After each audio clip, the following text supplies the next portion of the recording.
We can save time to hear all of the great input, because I'm hearing some great ideas about topics we need to consider, and we really want to get those on these boards up here. But first, we have one more thing that we wanted to tell you about the changes that are coming to our region, and really to help frame some of these discussions.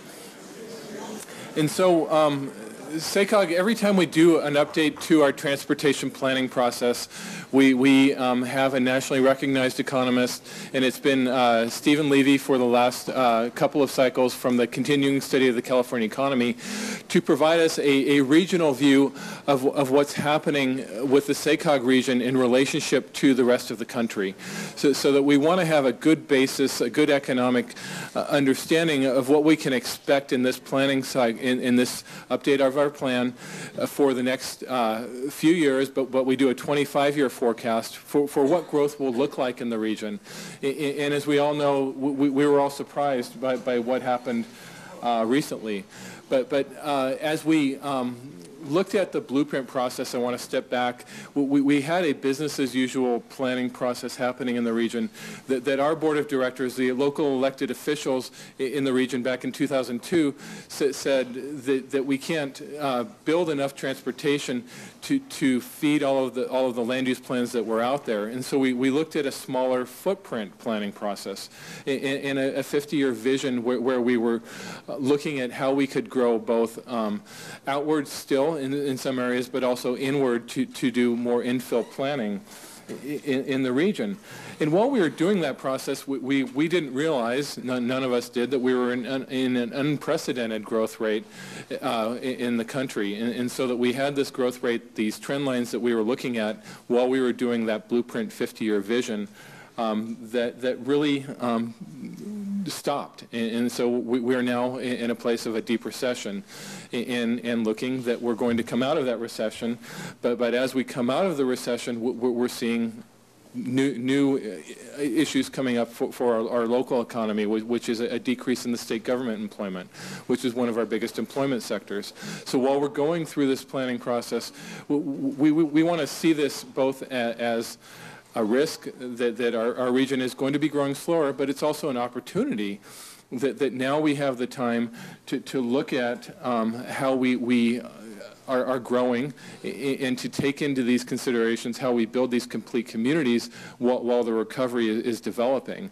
And so as we look at where we are now in 2009 from our economic forecast, we're seeing that we have seen a decline in the percentage of jobs that the Sacramento region has for the whole state, but there's that slight uptick, which might be a hopeful sign that maybe we aren't going to lose as many jobs as we hear on the news every day. So the region's economic base, we all know, is heavily tilted towards government, and that we have a much larger share in the blue here, the SACOG region, compared to the state of government jobs. But as we're going through this planning process, we want you to help us develop ideas about what new types of industry are coming to the region, what new types of planning efforts would be required to bring those industries to the region, so that maybe when we look at this in 10 years, we aren't so tilted towards state government. Another consideration that we have is that home prices have fallen substantially since the blueprint was developed. In that we saw the home prices decline just as fast as they increased in many parts of the region. And so this is looking at the median housing prices for our region through 2009. This we also see a lower population growth rate in the region, but there is still growth coming to this region. And so that's important for us to remember as we're talking about the issues, as we're talking about the planning efforts, that the great discussions that you had out there, we do need to plan for growth in this region. Despite what we hear on the news every day, that there is new growth happening. And so we're beginning to look at the census data that was just released last week. And so this is the 2010 census data. And so here in the dark green, we can see areas that have increased in the last 10 years. in population, the total change in population. But there are some areas that have decreased. And so what does that mean? Why are these areas decreasing in population? Some of it's due to life cycle changes, that there's an aging population in these communities and less children. As we look at the change in population for under 18, you can see more areas in blue on this chart. And so those are areas where there are less children than there were in 2010. And so as we look at those issues, these are things that we want to take back to our local planning departments so that they can help understand how to build these complete communities that we're trying to do in this planning process, that we're trying to design and plan for, to understand the demographics behind what's happening across our region. This slide shows the percentage of population under 18. And so you can see a big difference between the areas in red and orange and those in blue and green. The areas in red and orange have a lower percentage of people under 18 living in those areas than those in blue and green. And so there are different communities in our region that we have a diverse region in the age of the householders that live in our region, but also in the ethnic makeup of our region. And so this slide shows the change between 2000 and 2010 for the major ethnic groups that are tracked by the census. And so that we can see we are becoming a more diverse region. And this follows the national trends we've all heard about, but one of the selling points of our region, one of our strong points has been that we are a diverse region, and we are both diverse in the age of our householders and in the ethnic makeup of our population. When we look at the growth between 2000 and 2010, we see some dramatic differences between the growth in the ethnic groups. And so this is something else we need to acknowledge as we're going through this planning effort. And we'll be providing all of this information to the working groups at the smallest resolution we can provide as we go through the process. So SACOG will be providing all of this demographic information to you to work with as we go through the planning process.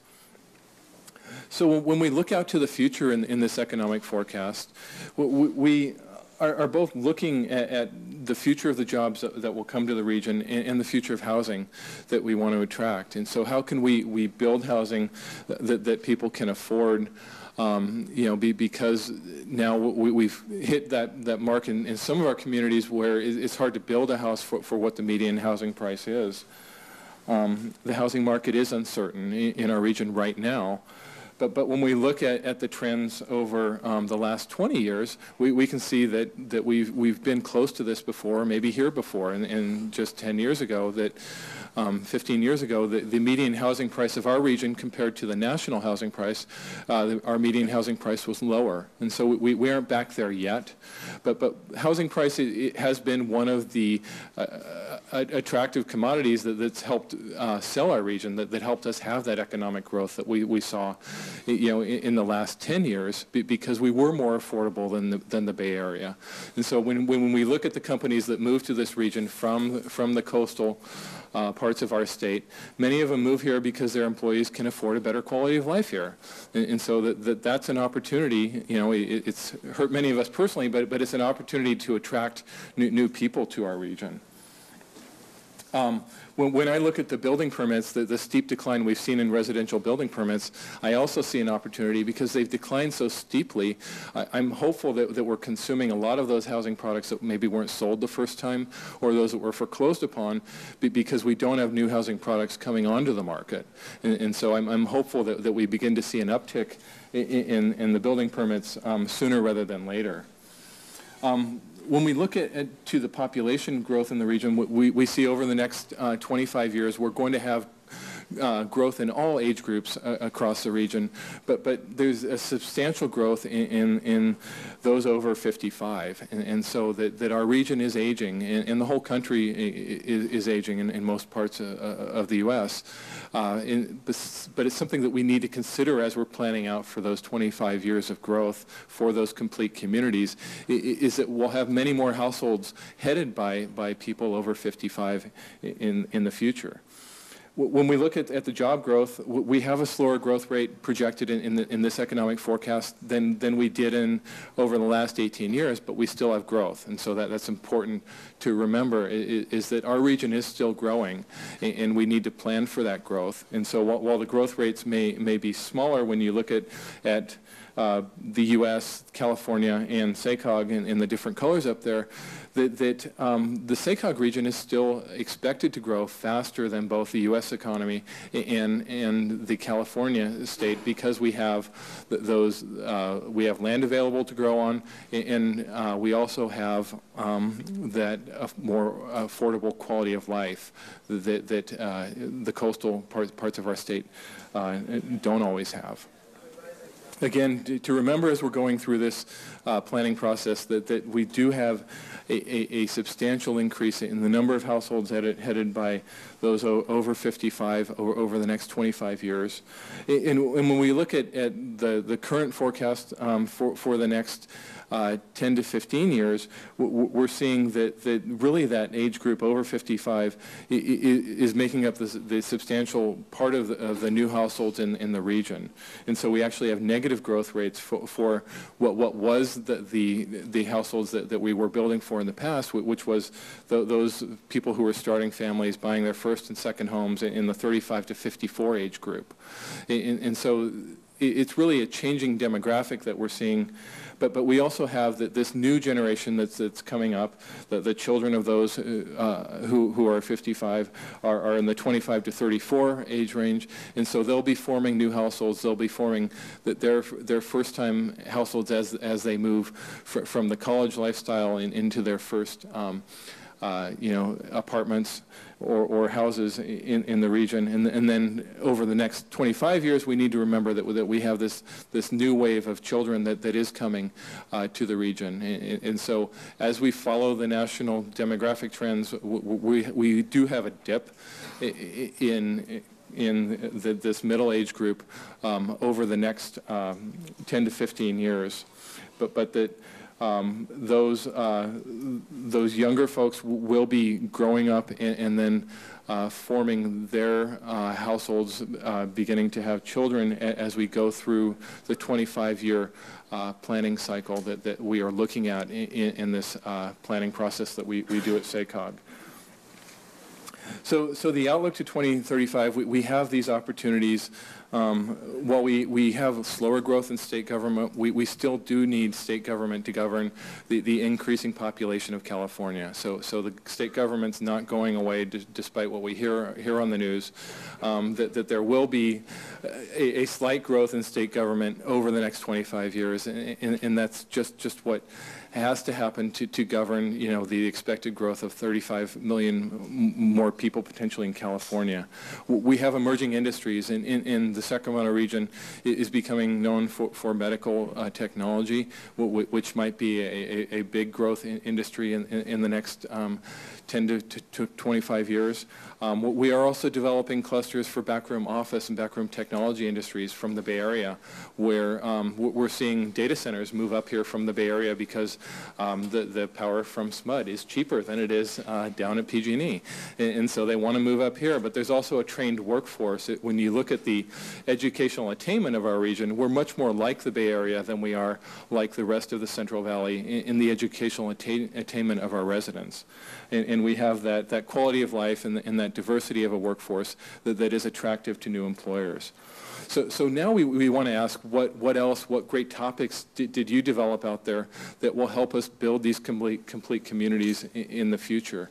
And so now is really the time for you to educate us about what we need to know in this planning grant process. And so one of the items I heard in the infrastructure working group is you'd like a way to email us about ideas, and so we'll set up links on our website for this project where you can email the working group's topics, and then we can capture those just with a simple click of an email. So we'll have that set up in the next week or so on the website. But I want to turn this over to Sharon Sprouse now, who will walk us through what you wanted to tell us from the working group meetings we just had out there.